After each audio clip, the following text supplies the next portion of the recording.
verloren in der Wüste. Die Sonne hing hoch am Himmel, eine glühende Kugel aus Feuer, die die goldene Sandfläche unermüdlich erhitzte.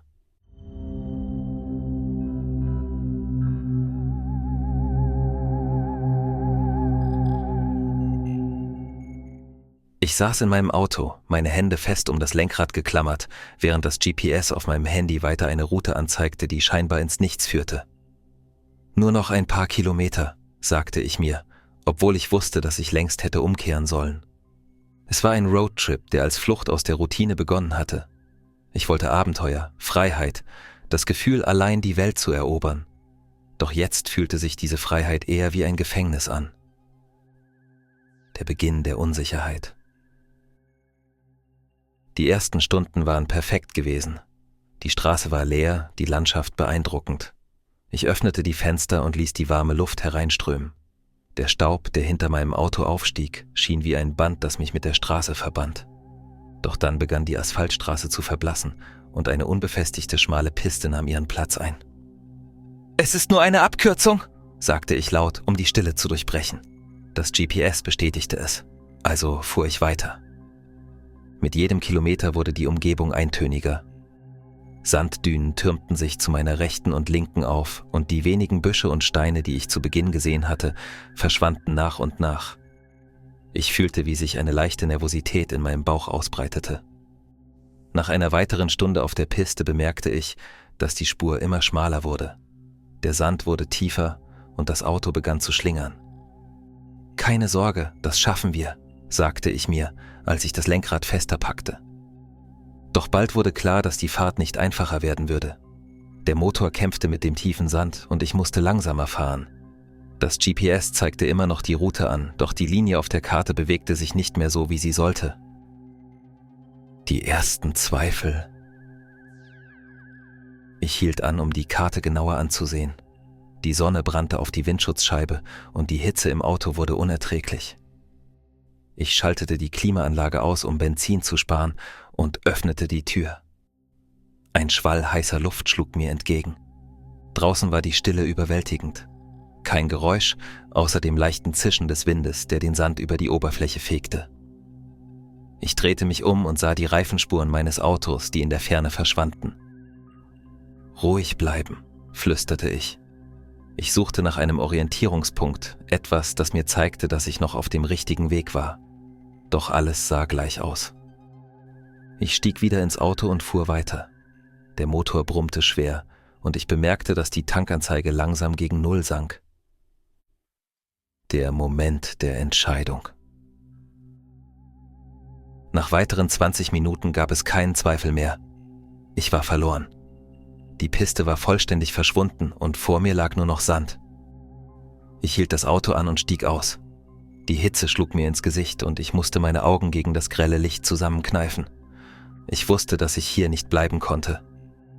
Mein Handy zeigte keinen Empfang an und die Wasserflasche auf dem Beifahrersitz war fast leer. Ich musste eine Entscheidung treffen. Soll ich auf Hilfe warten oder versuchen, einen Weg zu finden? »Hier bleibt niemand einfach so stehen«, sagte ich zu mir selbst. Ich packte die Wasserflasche, zog meine dünne Jacke über und begann zu laufen. Der endlose Marsch.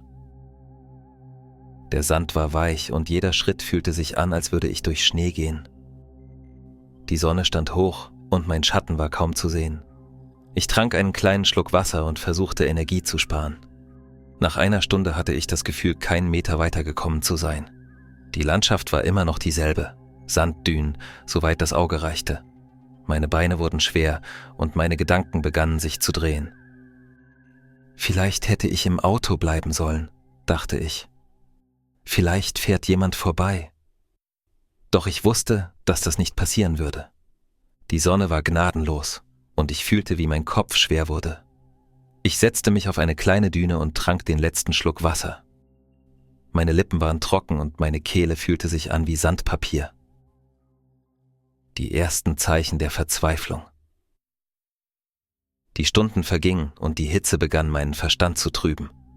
Ich fing an, Dinge zu sehen. Schatten am Horizont, die wie Bäume aussahen, oder Lichter, die wie eine Stadt wirkten. Doch als ich näher kam, war es immer nur Sand. Ich dachte an meine Familie. Meine Mutter würde ausrasten, wenn sie wüsste, wo ich war. »Warum musst du immer so leichtsinnig sein?« hörte ich ihre Stimme in meinem Kopf. Die Nacht brach herein und mit ihr kam die Kälte. Ich zog die Jacke fester um mich und legte mich in den Sand. Der Himmel über mir war klar und die Sterne funkelten wie Diamanten. Doch ihre Schönheit war kein Trost. Ich schloss die Augen und versuchte zu schlafen, aber meine Gedanken ließen mich nicht los. Was, wenn ich hier sterbe? Was, wenn niemand mich findet? Ein neuer Tag, eine letzte Hoffnung. Als die Sonne am nächsten Morgen über den Horizont stieg, war mein Körper schwach und mein Kopf fühlte sich leer an. Ich wusste, dass ich nicht mehr lange durchhalten würde. Doch dann, als ich gerade aufgeben wollte, sah ich etwas. Ein Licht, weit entfernt, aber es war da. Mein Herz begann schneller zu schlagen.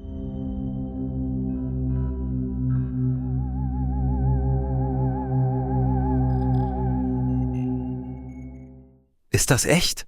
Oder nur ein weiterer Trick meines Verstandes? Ich sammelte all meine Kraft und begann in Richtung des Lichts zu laufen. Jeder Schritt war schwer, aber ich hielt durch. Das Licht wurde größer und ich erkannte, dass es ein Auto war. Ich schrie, so laut ich konnte und winkte mit den Armen. Der Fahrer hielt an und ein Mann stieg aus. Die Rettung. Der Mann sprach eine Sprache, die ich nicht verstand, aber seine Augen zeigten Mitgefühl. Er gab mir Wasser und ich trank gierig. Dann half er mir in sein Auto und brachte mich in ein nahegelegenes Dorf. Dort erfuhr ich, dass ich über 30 Kilometer in die falsche Richtung gelaufen war. Die Dorfbewohner kümmerten sich um mich und ich konnte endlich durchatmen. Seit diesem Tag weiß ich, wie gefährlich es sein kann, sich auf Technologie zu verlassen, ohne vorbereitet zu sein. Die Wüste hatte mir gezeigt, wie klein und schwach ich wirklich war, aber auch, wie stark der Wille zum Überleben sein kann.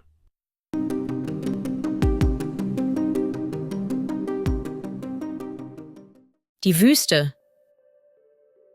Die Wüste ist heiß und trocken. Das Feuer. Das Feuer brannte die ganze Nacht. Das Lenkrad.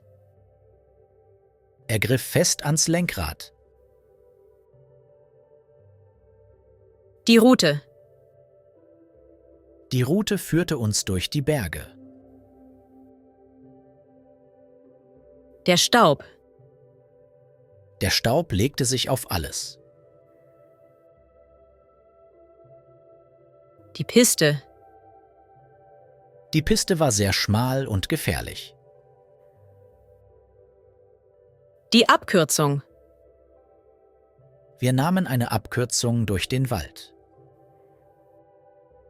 Die Spur. Die Spur im Sand war deutlich sichtbar. Der Sand. Der Sand war heiß unter den Füßen. Die Klimaanlage.